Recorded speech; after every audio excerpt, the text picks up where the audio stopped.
Hello and welcome to another wonderful edition of Eye on Port, where we bring Ghana's ports and maritime industry closer to you. It is made possible by the Ghana Revenue Authority, GOIL, PLC, Serene Insurance, Ghana Link, Meridian Port Services, and Phoenix Insurance. Eye on Port is powered by Ghana Ports and Harbours Authority. Our media partner is the Business and Financial Times.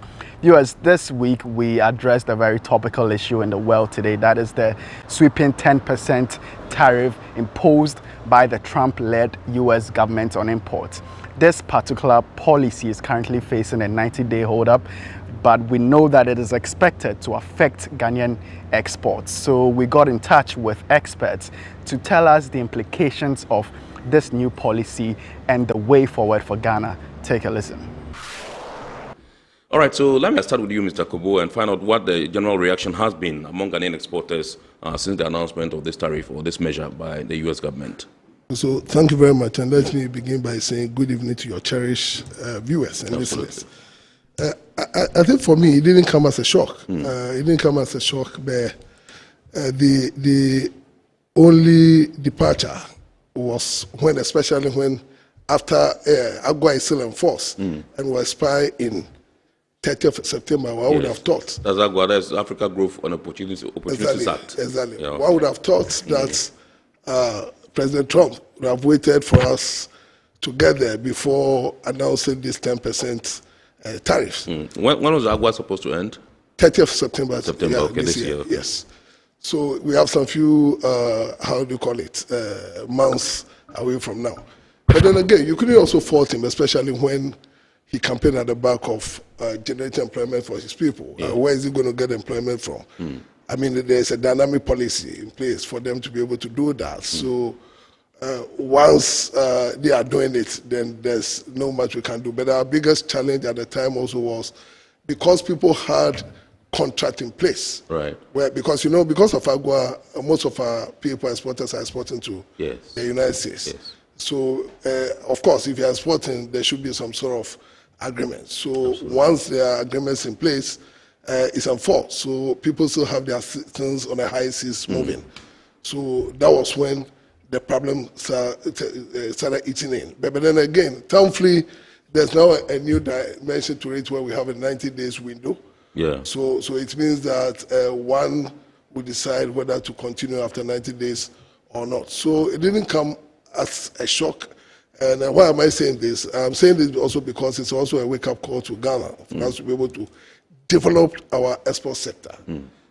Develop our export sector as to what we are currently doing. Because I think for me, we as a country, we've not been able to transcend our goods beyond our borders. Yeah. Why am I saying this? I'm saying this because if you look at what we are currently doing, I know that Ghana Export Promotion Authority is doing a lot as far as trade facilitation is concerned, branding, exhibition, and other things.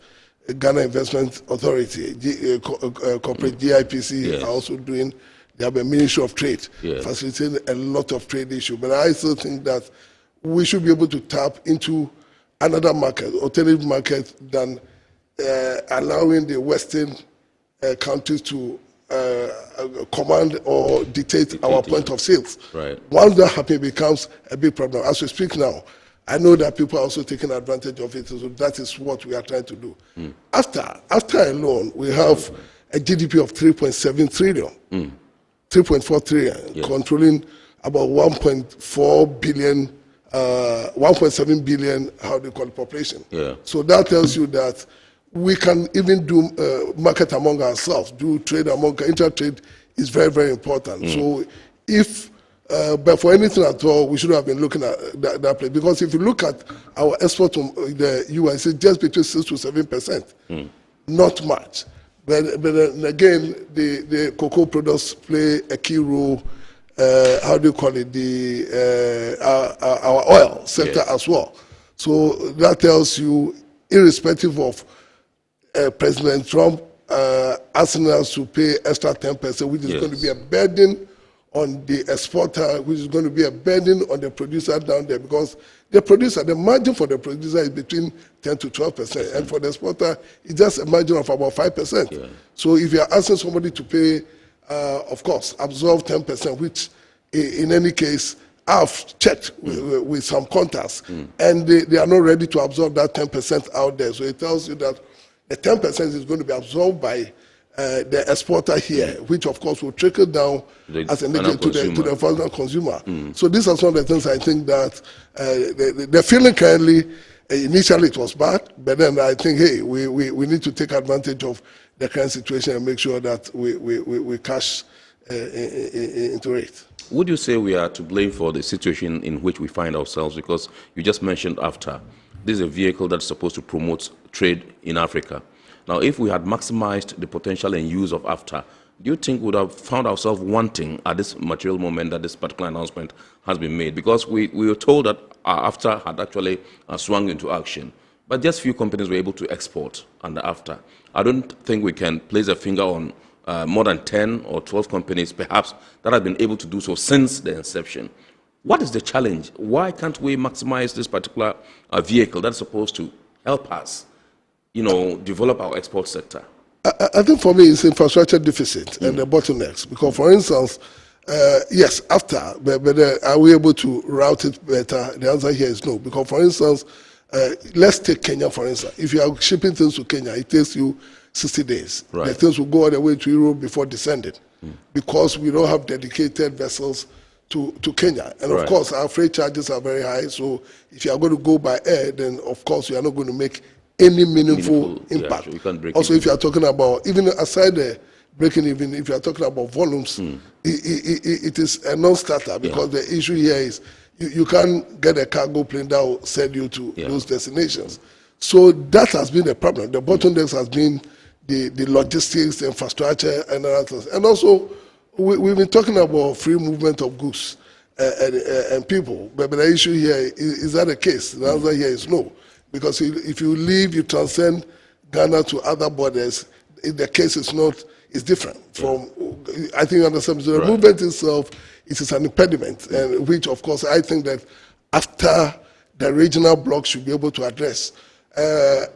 For me, I don't see much about after, and I said it during the roundtable when we met the Minister of Trade, because I think that you met the minister on this particular issue. Yes, we met the minister on Friday or so. Yes, there was a deliberate meeting for almost all the stakeholders to meet. So we met after we were present, and I said openly that I have not seen the impact of after, but I'm also not going to blame them, because the issue here is if it's about funding, I think that the regional bodies involved should be able to contribute for them to make things right. Yeah, so if you are not doing that, then you can also blame them. But I also don't believe in a situation where people chat on just meetings upon meetings other than the right action. The actual action. Today, American cough and we are all sneeze and we are all shaking. Tomorrow, what will happen when maybe the Chinese, the European countries also do the same? Well, let me come to Mr. Adumako and find out from you what meaning or interpretation we should, as a country, give to this directive or this tariff hike introduction from the American government in the broader global trade environment. Okay, thank you, Kennedy.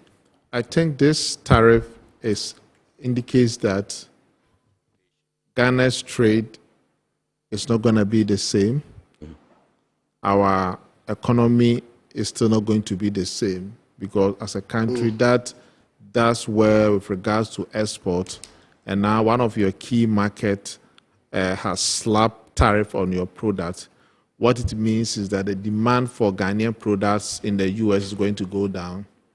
And if we are not able to find alternative route, what it means is that we'll suffer forex losses that could also cause the city to face some adversities. And so we need, as a country, to set up. Already stabilizing it is a problem. Of course. Yes. And also, it's also, but one thing I want to say is that it's also creates, the word crisis is a Chinese word. It means challenges and opportunities. Okay. Now, this tariff has brought some challenges to Ghana. And of course, not only Ghana. We're even lucky. We got the 10%, baseline, 10%. Yeah. Others are, contending with 25% and 40%. But the 10% that we have also create some crisis for us as a country. Most people may decide to look for even, but the good thing about Ghana's exports to the U.S. is that most of them are largely raw materials, and raw materials, America cannot get them there. With the exception of the textile and garment sector, another agua. Last year, I went to Takoradi. I saw a garment and apparel company. That company is involved in contract manufacturing. Okay. They manufacture their products and they go straight to the U.S. brands like the Walmart and all the top Bellington and the rest. Shops. And so this company will struggle because 10% on the product will make it more expensive. But of course, the thing is that though 10% may make it expensive, but if the thing is produced in America, it will be more than 10% because the labor alone in America is so expensive. Goods in America are quite cheaper, but the labor cost. That is why Obama said that, look, we cannot bring every work back to America. At least America must be happy that it does well with technology and high IP level kind of work. And so the U.S. can still decide that, look, bring all those companies back to America. You may not even have the workforce. That's number one. Number two, if you have the workforce, it's going to also be expensive. And one of the problems with this whole issue of the Trump tariff is that it's also going to lead to the global recession because as these production happens in the third countries, it also creates income opportunities for people living in Africa, Asia, even China. So that Chinese and Africans can also buy American products. So now if all production goes to America and Ghanaians and Asians are left unemployed, will not be able to pay for a Netflix subscription, will not be able to pay for Microsoft product, will not be able to buy, and then U.S. export is going to go low. So you see that the total world economy will begin to shrink as a result of this tariff raiding agenda. But I think that as a country, it also creates an opportunity for us to start add value addition. It's something that we've touted over a long time, but nothing seems to be happening in that direction. Last 8 years, we had what we call 1D, 1F. But we didn't see much of products on it. Under the policy. We are looking to see what this current administration will replace it with. So that we can also increase Ghana export and also its competitiveness. You can increase the volume of export, but if you are not competitive in terms of the quality and cost, nobody will buy your products. And that's the problem we have now. Our cost of production is very high. So we are not becoming competitive. So, and then the other opportunities that comes with this issue is that it is also going to let us to reset our industrial policy. No, I think our industrial policy was the current one was, I think, prepared in 2005 during President Kufuor's time. We need to go back now and thank God we live within the framework of reset agenda. Let's reset our industrial policy and make sure that Ghana will not be exporting raw materials, and that if we have to invest $10 billion into our manufacturing sectors in Ghana so that we can produce goods, let us not worry about America and Europe. Because once your product gets to Europe, if you look at cucumber and carrot, if it gets to the European market, it must be some dimension. Dimension. If it's not as long, they won't buy it. They won't even allow it inside. They measure some number of inches. But if Ghana cucumber gets to Togo or Malawi, there's no technical barriers to trade on those products. So I think that we need to take this advantage of the Trump tariff and invest in our manufacturing base. If it means that government needs to support local businesses that have the capacity to produce and export, I think that one is better so that we can reduce our export into other countries and focus on African market. Yeah. Of course, the African market has its own challenges. My brother said it. We lack the infrastructure, trade logistics. Yeah. If you want to ship goods from Accra, even from Takoradi port to Abidjan port, that ship, when it leaves Abidjan, when it leaves Takoradi, has to go to Madrid, then further come downwards. Yeah. And so people will rather find it easier to ship their goods to Europe, America, and Asia. Yeah. We need to also find businesses that will come into the trade logistics. Last 2 years, we heard of Magdan Shipping. He said they're going to start the ship, ships. Yeah, there's a feeder sort of. Yes. And I think that kind of conversation is missing. If Right. AFTA cannot be successful if you do not improve upon our trade logistics. Right. So viewers, you just heard from Davis Kobo, who is the president of the Federation of Associations of Ghanaian Exporters, as well as Apia Kusi Adumako, who is the West African Regional Director for CUTS International Accra, on the implications and way forward pertaining to the 10% tariffs imposed by the US government. Now, this is an excerpt of that discussion. For the full conversation, check with our YouTube at Eye on Port. Let us now hear a few comments on the subjects we have just discussed. After we will go on break and then return with more news. Stay tuned. Isaac, a cashew farmer from Wenchi, says, "Hello, Iron Port. Thanks for this discussion. Our cashew business depends on US buyers. If they cut back due to price hikes, we lose. Is there a plan for new buyers in Europe or Asia?" I think for cashews, like our cocoa, cashew, the Indians buy the raw cashew from here, ship back to India and process and send it back. These are some of the things we are saying that, look, currently as we speak, there's what we call the Trade Crop Development Authority. Right. They are supposed to regulate and promote 6 crops: mango, cashew, oil palm, rubber, shea, and coconut. Yeah. So I think that instead of us looking at the raw state, let's rather be intentional by adding value to it. Once we add value, we're able to ship to everywhere, because the destination for cashew is a lot. Kwesi from Tema says, "Let us stop reacting and start planning. This tariff is tough, but maybe it's time to fix the high cost of doing business in Ghana so we can compete anywhere." Yes, I agree that cost of doing business in Ghana, not even cost of living in Ghana, is high. Right. Cement prices have gone up even before the ECG announces tariff. Because of the inefficiencies in the sectors here, electricity prices is also going to increase price of the utility. It's also going to compound the high cost of doing business. And we cannot compete if we don't come to the level of efficiencies in the way we do our things. Right.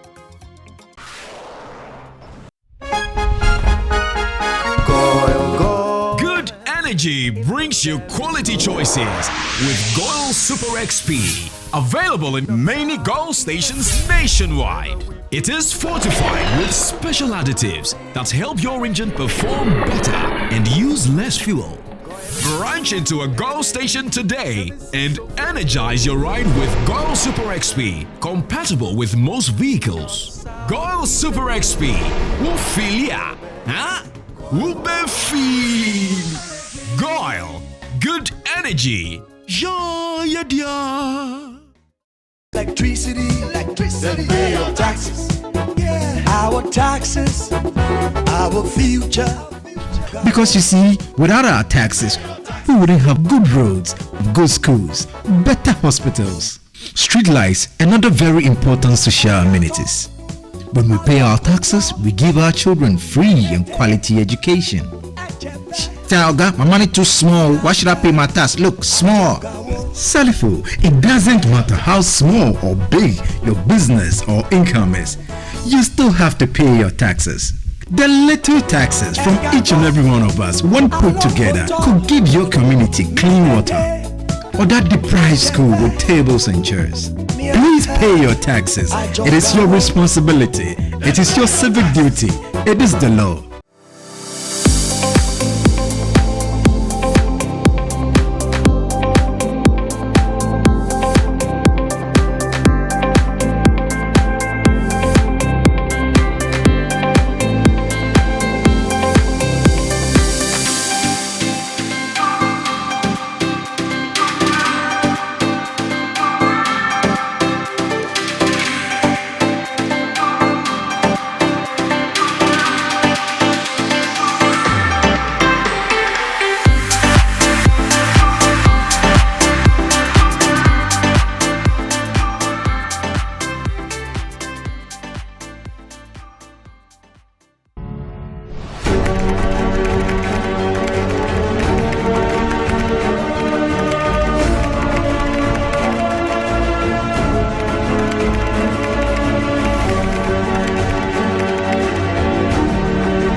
MPS Terminal 3 is Africa's new state-of-the-art container terminal at Tema Port. For manufacturers, agro-processors and traders, the new port means business can be done faster. This infrastructure boost will improve Ghana's port handling capacity, connect more trading routes, and oil the engine of growth for the economy, creating greater opportunities across all sectors as Africa's markets merge and become the largest trading bloc globally. MPS, we connect, you thrive.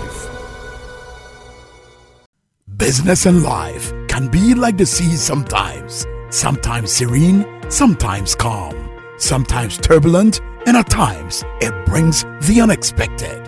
However it is like, trust Phoenix Insurance for your home, car, business, and marine insurance needs. Call 0302-246-319 or 0243-690-492. At Phoenix, you experience a delightful service delivered with wisdom. Welcome back, viewers. Now let us hear a few news from our local port and shipping industry.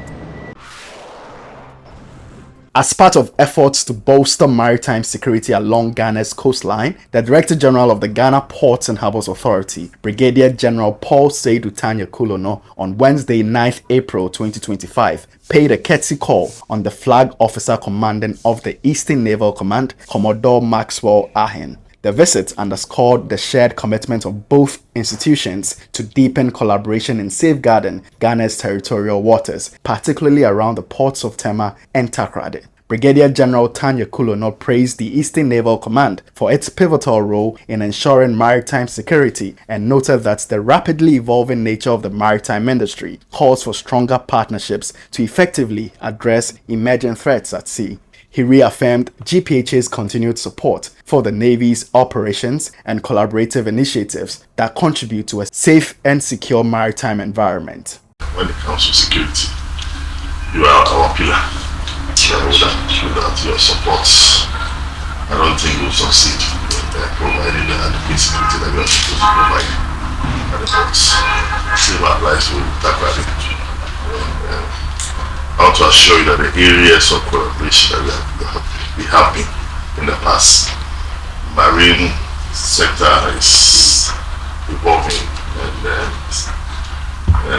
the same applies to the criminals and those oriented people. So if you want to sit down with us until we are told to do what is expected of us, we found one thing.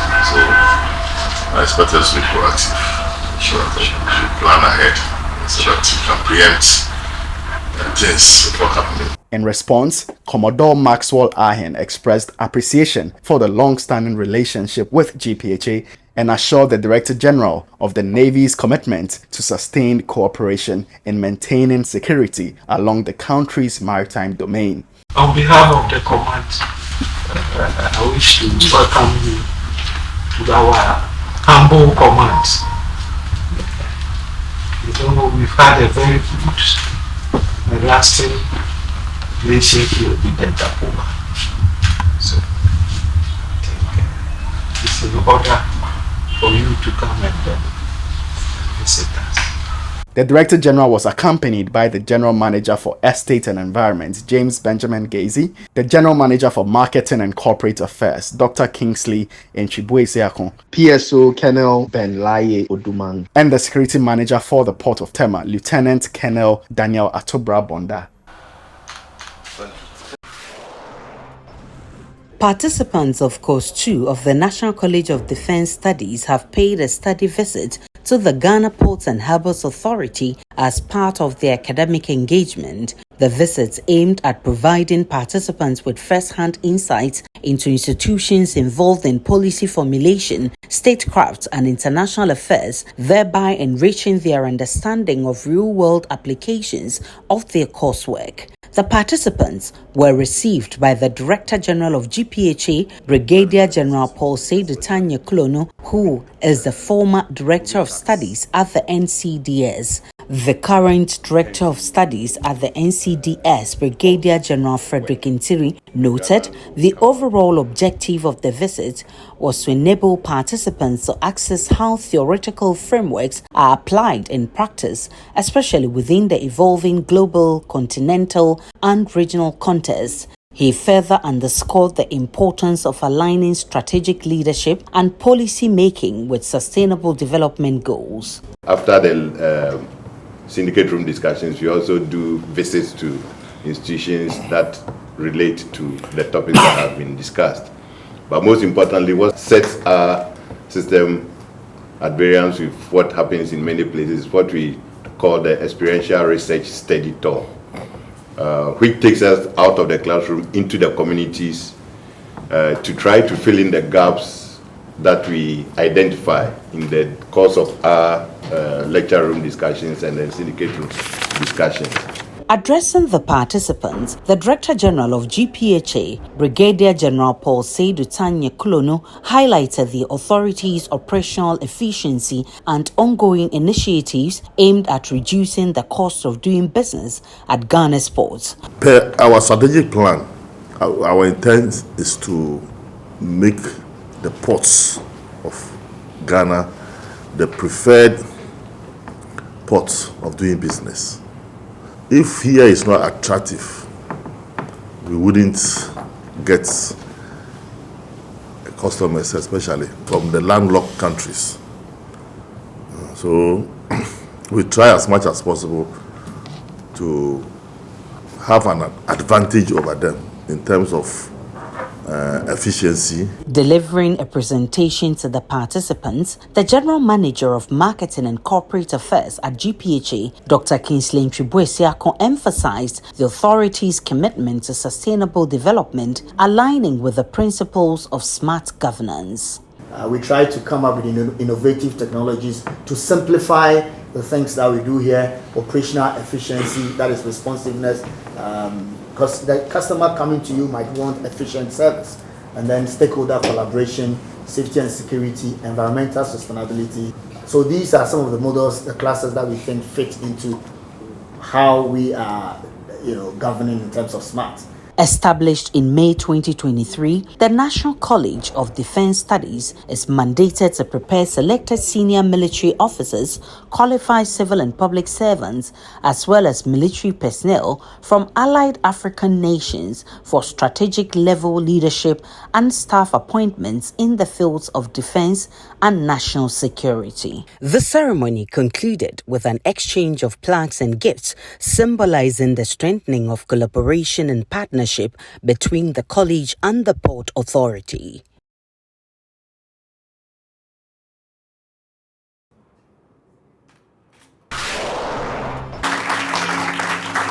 The 2025 Educational and Career Fair at the Regional Maritime University concluded successfully earlier this week, offering high school students a unique opportunity to explore maritime education and career pathways. The two-day event, held in collaboration with the Ghana Maritime Authority, was themed Guiding Tomorrow's Leaders to Career Choices in the Maritime Industry. Students from 5 selected schools, Achimota School, Accra High School, Laboni Senior High School, Accra Academy, and Accra Girls Senior High School, took part in the fair. They engaged with RMU faculty, industry professionals, alumni, and exhibitors representing both public and private institutions within the maritime space. Exhibitors from the RMU Alumni Association and various corporate organizations contributed to the fair, showcasing innovations and career opportunities within the blue economy. Chairman of the Planning Committee, Dr. Eric Duncan, emphasized during the opening ceremony the importance of creating accessible platforms for the youth to discover opportunities within the maritime industry.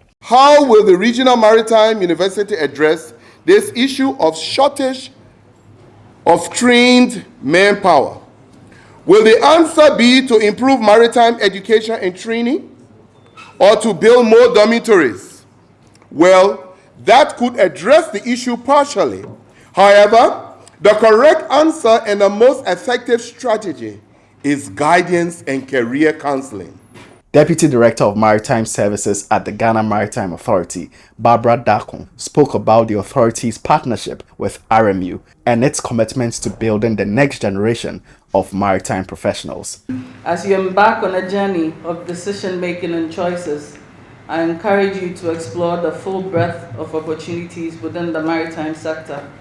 I further urge you not to limit yourselves to familiar paths, but to be open to new emerging fields that will require innovation and forward thinking.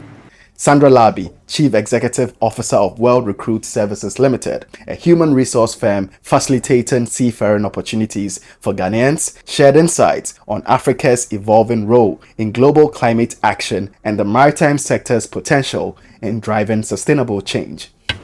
As students and future leaders in the maritime field, you are at the forefront of this challenge, and the students in the second cycle institutions that are planning to join the maritime industry, you will be at the forefront of this change. So embrace the challenge of integrating sustainability into your studies and future careers. Advocate for policies that promote renewable energy and sustainable practices in maritime operations. Principal Maritime Officer at the Ghana Maritime Authority, Magdalene Oforiade, delivered the keynote address highlighting the vast and growing opportunities in the maritime industry. She encouraged especially young women to consider careers in the sector and to break barriers in traditionally male-dominated fields. And I can say on authority that from my graduating class, only a handful of us are still in the industry. Majority of my year group ended up in different sectors. So to ensure continuity and sustainability of the industry, leaders must commit to offering apprenticeship, internship, and even scholarship opportunities to bridge the gap between theory and practice, because the lack of practical exposure will force young professionals to seek opportunities in other sectors, leading to loss of valuable talent. A special recognition ceremony was held to honor outstanding women who have significantly contributed to the growth of RMU and the maritime industry. Students who participated expressed appreciation for the exposure to real-world career options, meaningful interactions with professionals, and the chance to discover educational pathways they had never previously considered. We hope that everything we have been taught here will impact it into our lives, and one day we'll find ourselves in the maritime industry. The acting Vice Chancellor of RMU, Dr. Jethro Brooks Jr., spoke about the university's long-term expectations for this initiative and called for increased support from stakeholders to sustain and expand the fair in future editions. But most of the seafarers in Africa, they have directly or indirectly gone through this university from 1958, the Nautical College. So all the support that we can get to continue to produce the qualified maritime professionals, we will accept that. Let us now turn our attention to the global stage and hear what is happening there too. Markets rallied as the Trump administration paused its steep reciprocal tariffs, sparing all but China from high levies. Cruise stocks led gains. Carnival, Royal Caribbean, and Norwegian all jumped over 16%, recovering earlier losses. Asian and US indexes surged, while oil and offshore shipping stocks also rebounded strongly. The 90-day tariff suspension opens a window for global trade negotiations, though uncertainty remains for Chinese firms. Watcherless new spark gas conversion for its 50DF engine cuts methane slip by up to 75% when running on LNG. Developed with Chevron, the tech improves combustion, boosts efficiency, and saves up to 4.6% in fuel gas. It reduces methane emissions to just 1.1% of fuel use on average, marking a major step in green shipping.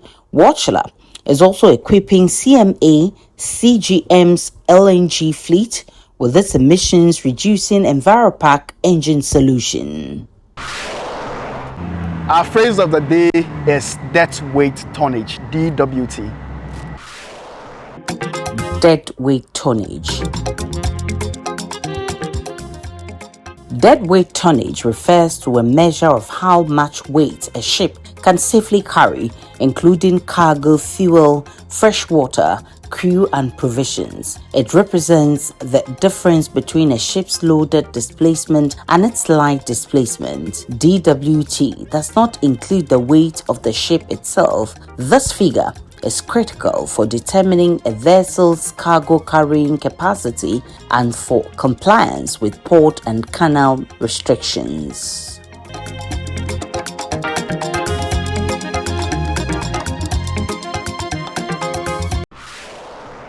This week's health and safety tip focuses on acute vision. Acute vision. Acute vision refers to having exceptionally sharp eyesight, enabling individuals to see clearly and in great detail. Key characteristics include better visual acuity, that is, seeing small details from a distance, a wider field of vision, improved night vision, and better depth perception. The benefits of acute vision include enhanced performance in activities like sports, driving, and reading, as well as increased appreciation for visual arts. It's also valuable in professions requiring precision such as surgery or forensic investigation. To maintain acute vision, regular eye exams, a balanced diet, UV protection, and limited screen time are important. Proper care helps preserve and even improve visual acuity.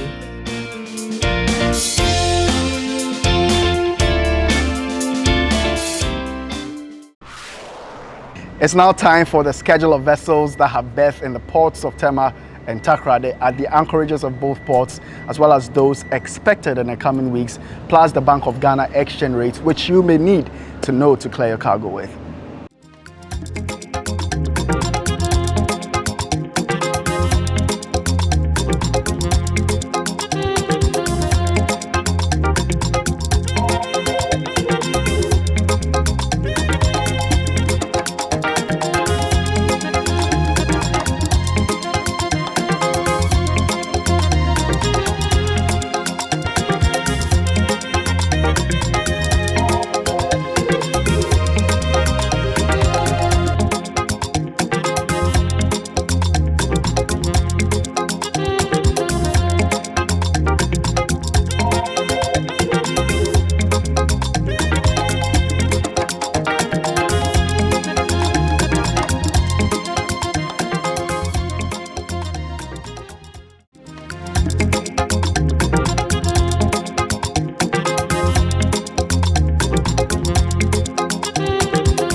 This is where we end today's edition of Eye on Port. We hope you've been informed and educated. Remember, all Eye on Port content can be found on our YouTube channel, Eye on Port. Subscribe, like, share our videos. Thank you for watching.